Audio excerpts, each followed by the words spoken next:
Thanks, Rick. Good morning, everyone. What I'm going to start out with is I'm going to pass these rubber bands around, so I'd like everybody to grab a rubber band. So while I'm speaking, you'll find out a little bit later what I'm going to have you do with those rubber bands. What I'm going to talk to you a little bit about is a journey that I'm currently on, a little experiment that I'm going through, and explain to you what that journey is and teach you a little bit along the way. So how this all started is SDG has a book club, and this summer we read a book called The Power of Habits.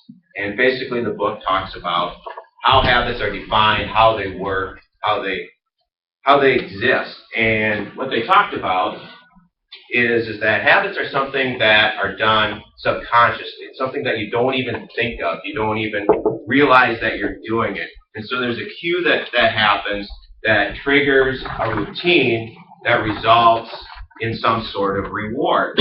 And so there's both good habits and bad habits that all of us have. And so a couple of simple examples of habits. One is brushing your teeth. Every morning, it's part of your routine. You're going to brush your teeth, or before you go to bed, you're going to brush your teeth. And you don't even really think about it. Oftentimes, you even probably brush your teeth in the same pattern, but you're usually thinking about other things and doing things beyond just thinking about, hey, I have to brush my teeth. Some people have been nail biters in the past, and there's certain cues that lead them to wanting to chew their nails. And so biting nails is somewhat of a bad habit that people have had in their past, and trying to understand how they work. So as we went through this book club, I started thinking, well, how can I apply what I've learned about habits?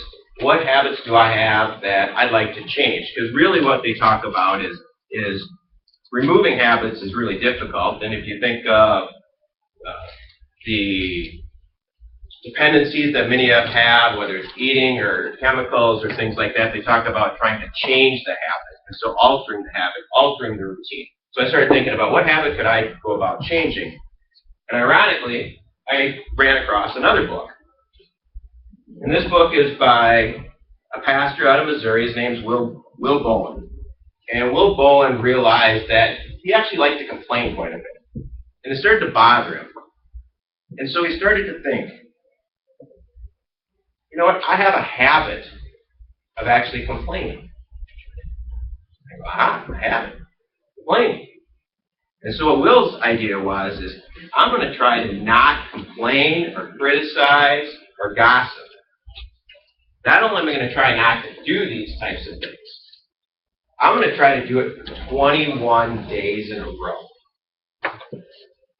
I go, wow, that's kind of interesting. What if I could go 21 days in a row? And really what he thought is that by doing this, it should result in being a happier person. If you think of people that don't really complain or criticize, they tend to be happy.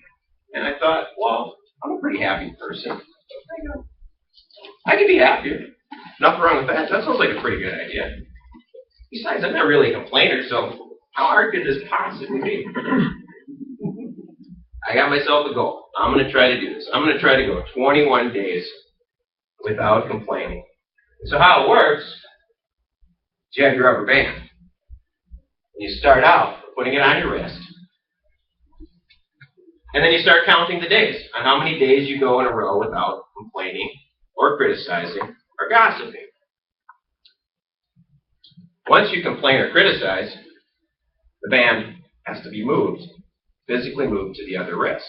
And you get to start your counting all over again. For those of you that saw me yesterday, it was on the other wrist. I was really excited about this speech because I was going to tell you I made it 9 days. Because I've had some ups and starts. Literally when I started, the first day I go, this isn't going to be that hard. I didn't even make it to work. I yelled at a car on my way to work. And I had to move my rubber band. Last night I was complaining about healthcare insurance, criticizing healthcare insurance. Didn't really make it. But what I realized when I started thinking about it is there's going to be some challenges that exist in my life. Because I started realizing, going back to the habit idea, is there's certain cues that pop up that cause you to complain or criticize. You ever tried to play around the golf without complaining? It was still golf season when I started this. I don't think I made it through a round of golf without having to move my rubber band I have a junior high daughter. She knows exactly which buttons to push for me to criticize or complain. We had a family vacation that was coming up, 7 days with your family. How do you make it 7 days without complaining or criticizing? We're heading into fantasy football season. How do you not complain about football? I have strategy meetings coming up at work. It's the election season. There's a lot of talk around politics and various issues, and I, of course, have my own opinions on those things. So I realized that there was going to be a number of challenges for me along the way to see if I could make this. And what I've learned is that there are some definite situations and cues that result in me criticizing or complaining. And what I've quickly learned after I've moved my rubber band a number of times throughout the beginning stages of this journey is I've learned to stop complaining and criticizing for the most part. And my goal, though, is not only to stop and not just sit there and not say anything, but how can I still participate in the discussion in a positive manner? And that's the part that I know is kind of the long road, is how am I going to go about not only not complaining and criticizing, but still participating in the discussion so that I can have a positive impact. So when I'm talking to my daughter and she's pushing my buttons, how can I not criticize her? How can I not complain about it, but actually have a discussion that works out? So my challenge to you, give it a shot. Give you your rubber band.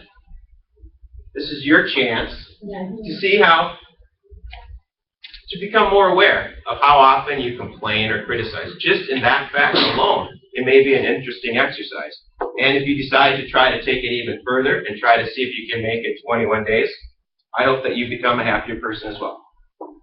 Thank you.